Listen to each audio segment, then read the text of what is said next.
सीढ़ियाँ हो मुबारक उनको जिनको सिर्फ चट्टानों तक जाना है। आसमां है तेरी मंजिल, तुझे अपना रास्ता खुद बनाना है।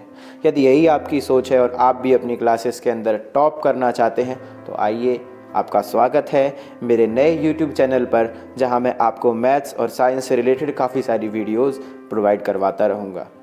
लेकिन आज की ये वीडियो मेरी उन सभी बच्चों के लिए जो काफ़ी घबराए हुए हैं, जिनके एग्ज़ाम्स पास आ चुके हैं और वो ये नहीं जानते कि किस तरीके से अपनी प्रिपरेशन करें और उन्होंने अभी तक अपना टाइम टेबल नहीं बनाया है, टाइम मैनेजमेंट नहीं किया है। तो ये वीडियो उन सभी बच्चों के नाम। आपको टेंशन लेने की ज़रूरत नहीं है, क्योंकि टेंशन दूर करने के लिए हम यहाँ पर बैठे हैं। आपको सिर्फ छोटा सा काम करना है। अगर आपने अभी तक मेरे चैनल को सब्सक्राइब नहीं किया है तो चैनल को सब्सक्राइब करें, शेयर करें अपने दोस्तों को ताकि उनका भी थोड़ा फ़ायदा हो, और प्लस पूरी वीडियो देखने के बाद अगर आपको वीडियो पसंद आती है तो लाइक करना बिल्कुल ना भूलें। इस वीडियो के अंदर बेसिकली मैंने दो चीज़ें आपको बताई हैं। पहला कि किस तरीके से हम अपनी प्रिपरेशन करें। तो बेटा, सबसे पहली बात तो यही मैं कहूँगा कि अगर आपने अभी तक अपना टाइम टेबल नहीं बनाया है तो सबसे पहला काम आपको जो करना है वो ये करना है कि आपको अपना टाइम टेबल बनाना है। नहीं बनाया है तो अभी आगे वीडियो के अंदर मैं आपको अपना टाइम टेबल अपने एक्सपीरियंस से शेयर जो मैंने किया है वो आपको बताऊँगा, उसको आप नोट कर सकते हैं।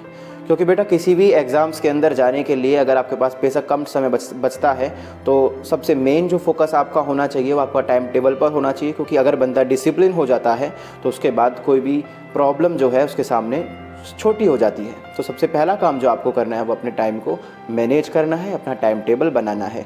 हो सके तो आप अपने हिसाब से अपना टाइम टेबल बनाओ, क्योंकि आप जानते हो आप दिन के अंदर क्या, कितना और कैसे करते हो। दूसरा काम जो रहेगा बेटा, अपने ऊपर आपको कॉन्फिडेंस रखना है। बिल्कुल भी नकारात्मक सोच, नेगेटिव थॉट्स आपको अपने अंदर लेकर नहीं आने हैं। क्योंकि नेगेटिव वाइब्स जब हमारे अंदर एंटर करती हैं तो हमारी याद करने की क्षमता, सोचने समझने की क्षमता इसको प्रभावित करती हैं। तो कोशिश करना हो सके तो आप पॉजिटिव लोगों के साथ, पॉजिटिव वातावरण में रहें। और अगर ऐसा पॉसिबल नहीं है, दोस्त आपके काफ़ी दूर रहते हैं, तो आपके आसपास अगर कोई मंदिर या टेंपल है तो आप उसमें भी जा सकते हैं। अदरवाइज़ आप घर में बैठकर भी अपने मन को शांत रख सकते हैं। इसके लिए आप ज़्यादा कुछ नहीं करना, तो दिन के सुबह आप 15 मिनट या 20 मिनट आप ध्यान या मेडिटेशन कर सकते हैं। थोड़ा योगा भी करें तो बहुत अच्छा रहेगा। इसके बाद आपको जो करना है वो है आपका अपने ऊपर विश्वास कायम रखना। जब तक एग्ज़ाम्स का सफ़र आपका ख़त्म नहीं हो जाता, आपको ये संकल्प करना है कि आपको अपने ऊपर से विश्वास ख़त्म नहीं करना। क्योंकि बेटा, ठान लिया तो जीत है, मान लिया तो हार। इसलिए अपने ऊपर से आपका जो विश्वास है वो एकदम दृढ़ होना चाहिए कि एग्ज़ाम्स के अंदर आप टॉप करके रहोगे। और अगर आपने अभी तक प्रिपरेशन नहीं की है, आपको लगता है कि आप फेल हो जाओगे, तो आपको अपने ऊपर इतना विश्वास होना चाहिए कि आप एग्ज़ाम्स के अंदर पास हो जाओ।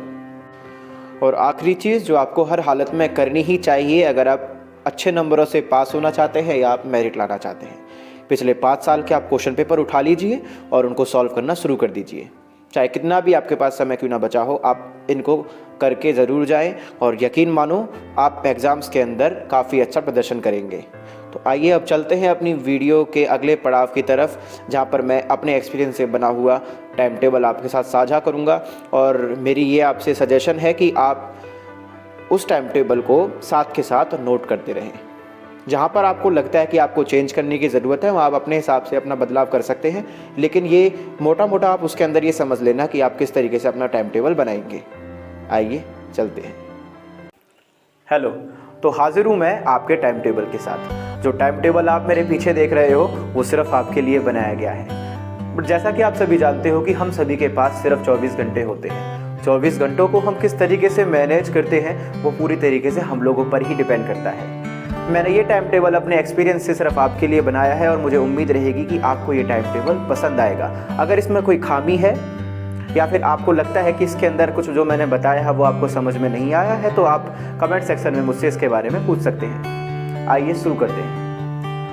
बेटा, उठने का टाइम जो मैंने रखा है वो 4:30 बजे का रखा है और सोने का टाइम जो रखा है वो 10:30 का रखा है। आप इसको फिक्स रखना, क्योंकि 10:30 से 4:30 तक आपके टोटल 6 घंटे होते हैं और 6 घंटे की नींद बहुत ज़रूरी है। कम से कम 6 घंटे की नींद आपको लेनी ज़रूरी होती है। तो नींद के साथ मैं कोई कॉम्प्रोमाइज़ नहीं कर सकता, क्योंकि एक अच्छे मानसिक स्वास्थ्य के लिए नींद का पूरी तरीके से होना भी ज़रूरी होता है। तो आइए शुरू करते हैं। 4:30 बजे बेटा आपको उठना है। हर हालत में आपको 4:30 बजे उठ जाना है और 4:30 से 5 बजे तक आपको योगा या मेडिटेशन करना है। मेडिटेशन काफ़ी ज़रूरी होता है आपके अच्छे स्वास्थ्य के लिए, और योगा भी आप इसके अंदर कर सकते हो। मेडिटेशन के अंदर आप चाहो तो अनुलोम विलोम कीजिए, चाहे तो भस्त्रिका कीजिए, या आपको जो और आते हैं आप उनको कर सकते हो। इसके बाद जो पहली आपकी फ़्लाइट रहेगी, यहाँ बेटा फ़्लाइट से कंफ्यूज नहीं होने का, क्योंकि फ़्लाइट का यहाँ पर सिंपल मतलब है आप पढ़ने किस टाइम बैठोगे, उसके हिसाब से मैंने पूरा सेटलमेंट किया है। आप फ़्लाइट से कंफ्यूज नहीं होना। 5 से 6 बजे आपको फ़्लाइट 1 लेनी है, और सुबह सुबह का माहौल काफ़ी शांति भरा होता है और काफ़ी अच्छा होता है, तो इसलिए इसके अंदर आप मैथ्स पढ़ सकते हो, मैथ्स उठा लेना इसके अंदर, ठीक है। उसके बाद 6 से लेकर 7 बजे आप कहोगे लगातार सर आपने तो इसके अंदर डाल दिया, तो आप एक काम कर सकते हो, जैसे ही आपकी फ़्लाइट 1 ख़त्म होती है आप 10 मिनट का ब्रेक ले लेना, और उसके बाद फ़्लाइट 2 स्टार्ट करना, जिसमें आप चाहो तो साइंस ले सकते हो। 12th वाले अगर बच्चे हैं तो वो इसके अंदर आप बेटा इसके अंदर फिजिक्स उठा लेना, फिजिक्स कर लेना, और अपने हिसाब से आप चेंज भी कर सकते हो, कोई इशू की बात नहीं है। अब बात आती है बेटा कि 7 से 3 बजे तक का मैंने आपका स्कूल का टाइम इसके अंदर फिक्स कर दिया, क्योंकि मुझे नहीं पता कि आप लोगों का स्कूल का टाइमिंग क्या है। किसी बच्चे का 8 बजे का है, किसी का 7:30 का, कोई 7 बजे ही निकल जाता है, तो इसलिए मैंने इसको फिक्स कर दिया है 7 से लेकर 3 तक। अगर इसमें कोई चेंज है तो आप ऊपर नीचे करके इसका चेंज अपने आप कर सकते हो। स्कूल के अंदर स्कूल से जाने के बाद आप 4:30 से 6 बजे तक स्कूल से आने के बाद आप काम कर सकते हो अपने स्कूल का। इसके अंदर आपको कुछ एक्स्ट्रा काम करने की कोई भी ज़रूरत नहीं है, आप सिर्फ स्कूल से जो काम मिला है वो इसके अंदर करेंगे, फालतू काम ना करें, ठीक है। उसके बाद 6 से 7:30 तक आप मी टाइम देंगे। मी टाइम के अंदर बेटा ज़्यादा कुछ नहीं करना, आप चाहो तो इसके अंदर अपना डिनर कर सकते हो, आप चाहो तो अपने फ्रेंड्स को टाइम दे सकते हो, ठीक है। आप चाहो तो अपने मोबाइल को टाइम दे सकते हो, फ़ोन को टाइम दे सकते हो, ठीक है। आपको जो अच्छा लगता है आप इसके अंदर वो कर सकते हो। अगर आपको गाना सुनने का मन करता है तो आप गाना सुनिए, आपको बाहर जाने का मन है आप बाहर जाइए, आपको जो मन करता है आप इसके अंदर कीजिए, क्योंकि अपने आप को समय देना भी उतना ही ज़रूरी है जितना कि आप बाकी पढ़ाई में देते हो, ठीक है बेटा। इसके बाद जैसे ही आपका मी टाइम ख़त्म होता है, आप 7:30 से 8:30 फ़्लाइट 3 जो है उसके लिए बैठ जाइए। मैथ और साइंस को आपने टाइम दे दिया, अभी जस्ट आप खाना वाना खा के हटे हो, फ़ोन वोन चला के हटे, थोड़ा सा माइंड डाइवर्ट सा रहता है, तो इसके अंदर आप इंग्लिश उठा लेना, इंग्लिश या इंग्लिश ग्रामर आप कर सकते हो इसके अंदर। उसके बाद 8:30 के बाद 8:30 से 9:30 तक 10 मिनट का गैप लेके आप फ़्लाइट 4 स्टार्ट करोगे। फ़्लाइट 4 के अंदर आप बेटा SST उठा लेना। SST के अंदर आप अच्छे तरीके से प्रिपेयर करना, क्योंकि कई बच्चे SST को हल्के में ले जाते हैं, तो इसको SST को हल्के में नहीं लेने का, क्योंकि काफ़ी बच्चे इसके अंदर फेल हो जाते हैं क्योंकि इसको वो हल्के में ले जाते हैं। इंग्लिश भी, और इसके बाद आपका जो लास्ट का टाइम बचता है उसमें आप हिंदी व्याकरण, या फिर अगर आपके पास कोई ऑप्शनल सब्जेक्ट है तो आप ऑप्शनल सब्जेक्ट इसके अंदर रख लेना। और इस बात का भी ध्यान रखना कि इंग्लिश और हिंदी जो है वो उतने ही इंपॉर्टेंट है जितने बाकी सब्जेक्ट हैं। अगर आपको मेरिट बनानी है या आपको पास होना है, अच्छी परसेंटेज लानी है, तो उसके लिए इन पर भी फोकस आपको करना पड़ेगा, हर हालत में फोकस करना पड़ेगा। जो साइंस वाले बच्चे होते हैं वो क्या करते हैं, फिजिक्स केमिस्ट्री मैथ को ध्यान दे दिया पूरा, लेकिन वो हिंदी इंग्लिश पर ध्यान नहीं देते, एंड में जाके पढ़ते हैं और फिर कहते हैं कि सर हमको तो समझ में आ ही नहीं रहा, क्या करें।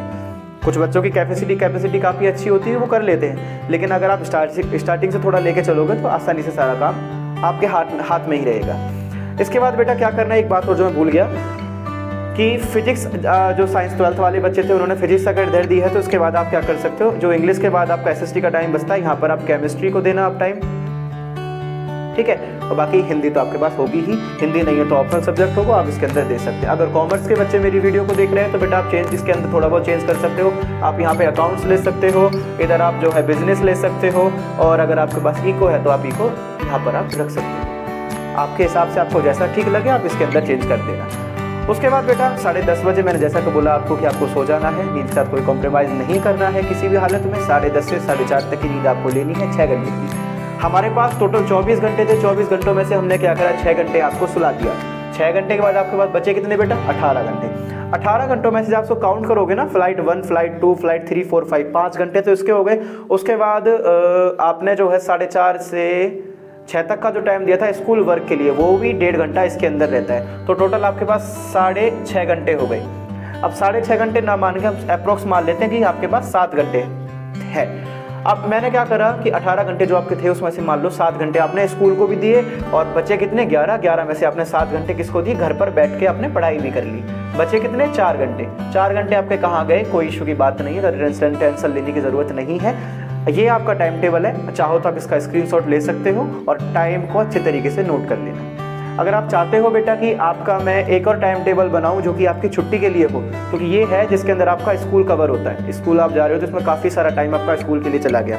अगर आप चाहते हो कि एक और टाइम टेबल बनाऊं जिसके अंदर जिस दिन आपकी छुट्टी होती है, संडे होता है, उसको आप कवर कर सको, तो आप कमेंट सेक्शन में मुझे एक बार ज़रूर बताना ताकि मैं उस पर वीडियो बना सकूँ। और अगर आपका कोई और डाउट है, आप जानना चाहते हो किस तरीके से हम आगे जाके उस पर विचार करें या फिर मैं अपनी कोई विचार दूं उसके ऊपर, तो आप कमेंट सेक्शन के अंदर अपनी बात रख सकते हो। और अगर आपको वीडियो पसंद आई है तो एक लाइक ज़रूर करना, और चाहते हो कि इसका फ़ायदा आपके दोस्तों को भी हो तो ये वीडियो अपने दोस्तों को भी ज़रूर शेयर करना। इन्हीं बातों के साथ धन्यवाद।